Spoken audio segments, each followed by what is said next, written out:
Assalamualaikum warahmatullahi wabarakatuh. Pemirsa MCM TV yang saya hormati, dalam kesempatan kali ini saya akan sedikit membahas masalah ataupun perkara-perkara yang menjadi syarat sahnya puasa. Jadi supaya puasa itu sah, ada beberapa syarat yang harus terpenuhi. Yang pertama yaitu Islam. Sehingga kalau tidak beragama Islam, dia tidak akan sah puasanya. Sehingga dalam salah satu perkara yang bisa membatalkan puasa itu adalah murtad atau keluar dari Islam. Jadi di pertengahan hari gitu melakukan sesuatu yang bisa membuat dia itu murtad, maka seketika itu juga dia batal puasanya. Masalah murtad nanti kita akan bahas dalam video-video yang selanjutnya, karena pembahasan murtad itu sangat panjang, sangat banyak. Yang kedua yaitu wan niqa'u anil haidi wan nifas, suci dari haid dan nifas. Sehingga kalau ada perempuan yang mungkin paginya itu puasa, terus jam 5 sore itu kok haid atau nifas, itu jelas puasanya batal. Nanti akan mengqadai. Ya, repotnya wanita mungkin kayak gitu. Dalam penggambaran suci dari nifas ini, wa in lam taro daman au hadat au, nah ini, walaupun masalah nifas itu yang keluar hanya bayinya tanpa mengeluarkan darah ya, itu tetap membatalkan puasa. Karena salah satu syarat sahnya puasa enggak terpenuhi, suci dari haid dan nifas. Yang ketiga yaitu wal aqlu fi jami'in nahar. Dia itu berakal sepanjang hari. Ini dalam keterangannya. Jadi dilanjutkan au junna fil lahdatin fin nahar. Jadi saya lengkapi dulu ya. Dan yang keempat yaitu waktun qabilun lisaumi. Waktu yang bisa menerima untuk dipuasai. Jadi ada waktu-waktu yang di situ enggak boleh puasa. Bahkan mungkin enggak sah dan dosa lah. Mungkin kayak Idul Fitri, Idul Adha begitu. Hari Tasyrik dan seterusnya.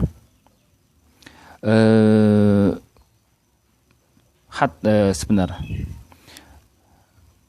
Famatar tadda au nafasat au waladat wa ilam taradaman au hadat au junna fil lahdatin minan nahar batola asom kasolah.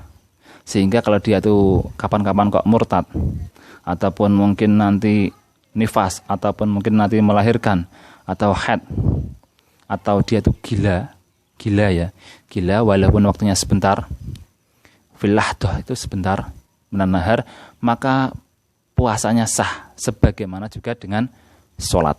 Sholat pun juga akan batal dengan beberapa hal tersebut. Walayaduru, nah ini jadi al-aqlu fi jami'in nahar, punya akal dalam sepanjang hari, itu diterangkan lagi. Walayaduru an-naum wa in istaghraqa jami'a wa in istaghraqa jami'an nahari, dan tidak membahayakan puasa tidur walaupun itu menghabiskan seluruh hari. Jadi menghabiskan seluruh hari. Misalkan jam 3 itu sahur, mungkin malamnya tuh lelean begitu, Lailatul Qadar atau bagaimana lah begitu, lelean begitu dari sore sampai menjelang sahur. Terus dia tuh sahur, makan, kenyang, jam 3:30 atau berapa itu tidur. Saking pulasnya tidur gitu sepanjang hari sampai mendengar adzan maghrib, dia berbuka puasa. Tidur yang model kayak gini, jadi dia nggak menemui sama sekali siangnya. Istighraq itu menghabiskan semuanya. Ini tidak membahayakan, tapi ya kebangetan. Nah, bagaimana dengan sholatnya? Nah gitu kan. Ya kalau santri sih melakukan kesalahan itu kan ada ilmunya begitu. Jadi kalau sholat itu tertidurnya itu sebelum azan sholat, bukan azan ya, sebelum masuk waktunya sholat, terus sampai akhirnya waktunya sholat, dia itu hanya wajib mengqadha, tidak mendapatkan dosa karena ya tidur tadi. Rufi'a al-qalam kalau nggak salah dalilnya itu. Kalau tidur itu sebelum bangun dia nggak kena taklif. Jadi nggak taklif sholat ya. Jadi ya dia hanya mengkodok, enggak dosa, begitu enggak dosa. Enggak dosanya itu yang dicari kadang-kadang santri itu. Ya mungkin segi-segi nakalnya santri di situ. Dia itu tidur biar enggak dosa begitu ya. Tidur sebelum masuk sholat itu tidur. Terus bangunnya itu sudah keluar dari waktunya sholat, sudah masuk ke sholat yang selanjutnya. Misalkan sebelum subuh dia itu tidur, bangun jam 7. Nah, enggak dosa dia, tapi tetap wajib mengkodok. Nah ini juga, jadi mungkin maghrib dia buka puasa sebentar langsung sholat subuh, zuhur, asar, maghrib gitu. Terus dengar adzan isya. Jadi 1 hari 1 malam 5 kali sholat 1 wudu begitu ya. Ya ini agak-agak nakal tapi ada ilmunya begitu. Kitabnya apa ya? Mungkin kalau mau mengkaji silakan dengan saya mungkin. Kita buka-buka kitab begitu. Kita lanjutkan wala yadur an-naumu wa istaghraqa jami'an nahar. Wala ighma'u wasukru min ghairi ta'addi in khala anhuma lahdah minan nahar. Dan juga tidak membahayakan ayanan atau epilepsi atau yang kejang-kejang itu kan kayak hilang akal kan.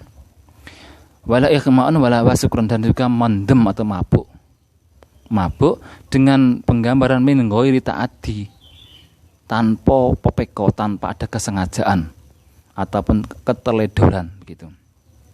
Jadi ayannya dia ataupun mabuknya dia itu tidak ada kesengajaan, tidak ada keteledoran. Min ghairi ta'atin in khala anhuma lahdoh. Sekira dalam waktu jam mungkin katakanlah subuh itu masuknya jam 4 misalkan ya, jam 4 terus maghribnya itu jam 6. Antara jam 4 dan jam 6 itu ada waktu dia itu waras gitu aja. Maka dia tidak batal. Jadi ayan ataupun mungkin pingsan atau ayan itu kok ada waktu dia itu katakanlah sehat begitu, normal, itu enggak masalah. Tapi kalau dia itu ada kesengajaan untuk pingsan ataupun untuk ayan ataupun untuk mabuk ya tetap batal puasanya, adanya kesengajaan loh ya.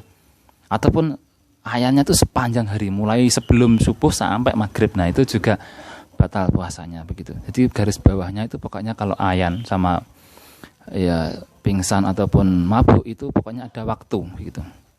Dan kenapa kok ulama itu membatasi tidak memasukkan ayan dan mabuk ini ke dalam tidur ataupun ke dalam gila?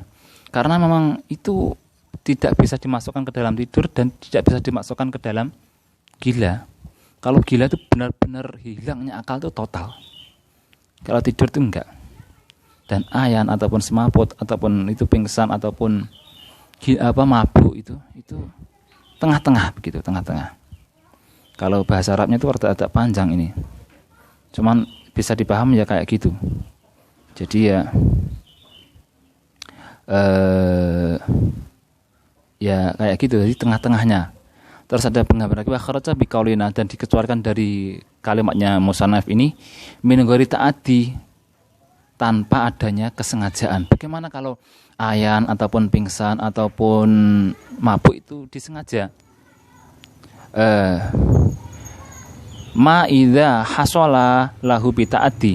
Jadi kalau ayan ataupun pingsan ataupun mabuk tadi dengan sengaja ataupun teledor, fa innahu ya'thumu bihima wayub tilu saumuhu, maka dia itu berdosa dan batal puasanya. Wa yalzamuhu al-qad'u wa in kana fi lahdatin minan nahar, dan dia wajib mengkodoi puasanya walaupun pingsannya ataupun ayannya ataupun mabuknya itu hanya lahdoh, hanya sebentar. Jadi pas puasa kita sengaja untuk mabuk ataupun sengaja untuk ayan, ya ayannya bagaimana sengaja saya saya jangan terlalu ditanya. Mungkin adalah pokoknya kalau saya melakukan begini saya nanti akan kambuh ayan saya. Kalau disengaja melakukan begini itu sama aja dengan menyengaja. Ataupun saya biasanya kalau mencium aroma gini terus saya geleyang-geleyang terus hilang akal mabuk gitu. Kalau disengaja mencium bau itu ya dia akan, itu namanya sengaja. Dan kalau sengaja kayak gitu walaupun hilangnya akal tadi cuma sebentar, itu batal puasanya, dia berdosa dan wajib mengkodok. Ini sama aja dengan tidur. Kalau sudah masuk mancing sholat kok tidur, terus tiba-tiba bangun-bangun sudah habis, sudah masuk waktu sholat selanjutnya, ya dia itu berdosa dan wajib mengqadha. Berbeda kalau tidurnya sebelum masuknya waktu sholat. Nah itu. Jadi kalau mau mencari nakal-nakal sedikit untuk santri itu banyak sebenarnya. Nakal-nakal nggak dosa maksudnya. Menurut orang lain dosa, tapi sebenarnya nggak dosa. Ada cara-cara dan ilmunya begitu. Cuma jangan terlalu dibocorkan, begitulah. Semoga ada manfaatnya bisa saya sampaikan pada kesempatan pagi ini. Wallahul muwaffiq ila aqwamit thoriq. Assalamualaikum warahmatullahi wabarakatuh.